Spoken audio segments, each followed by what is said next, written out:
Swear your oath. And with this, I am going to depart, exit, finish, terminate my ongoing review of the TV show, the adaptation of the Wheel of Time series. Because I've seen enough, I've watched enough, I know where I stand. I don't need to continue annoying you, boring you, drilling you people with my thoughts, opinions and ideas about the show. But let's summarize here.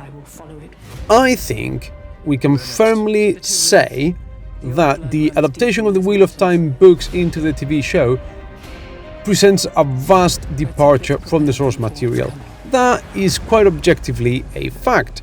That has been commented in every single YouTube channel, forums, internet, whatever you find. The fans of the show could be happy, could not be happy, could like it, could not like it. That is irrelevant here. The fact is that we need to stop comparing the books to the show. It is obvious. It's a huge change and therefore really is not a Wheel of Time adaptation. Call it something else. I don't know. I don't know if you guys have noticed. I'm sure you have. You are clever, observing people. There's a couple of names in the credits of the show. Harriet McDougal and Brandon Sanderson. Of course you know, Brandon Sanderson finished the Wheel of Time TV show after Robert Jordan's death. He wrote the last 3 books, and Harriet McDougal was Robert Jordan's wife, currently his widow, and editor of the books. So they have put the seal of approval on this adaptation, even though Brandon Sanderson isn't really entirely happy with all the changes. He's been fairly political about it, he's been fairly cautious about what he's saying and his dislike and the way he's phrasing it, and that's fair enough and that's okay. So for me, it was episode 5 and bits of 6 that really finished the deal in terms of what I think about the adaptation.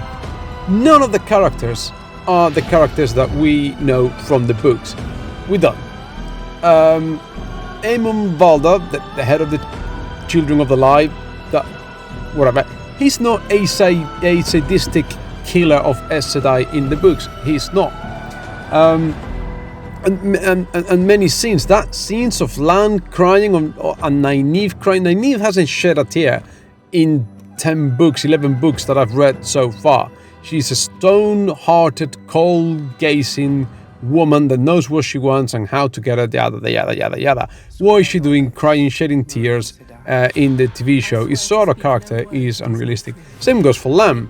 Lan doesn't even have 5 lines of dialogue in 10 books. What's he doing there crying because one of his mates has died? It does not make sense. They're just making the show more cinematic. They're trying to flesh out these characters, make them more appealing to the overall market, the overall crowd of people that haven't read the books. And, you know, it's okay, but it's not the Wheel of Time books. It really isn't. There are enough departures and changes that, just like Brandon Sanderson said, you could interpret the TV show not as a telling of the books, but as a telling of the next turning of the wheel, this sort of second incarnation of these characters in another life. Maybe that's how things would have gone, type thing. Anyway, so these are my closing thoughts on the TV show. I'm still watching it. I find it relatively enjoyable. It's not something I will ask my wife to sit down and watch with me. I'm not that excited about it.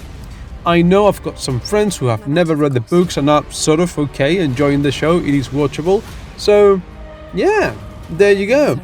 Please, as usual, like, subscribe, comment, let me know your thoughts and opinions. Take loads and loads of care, and I'll see you next time. Bye.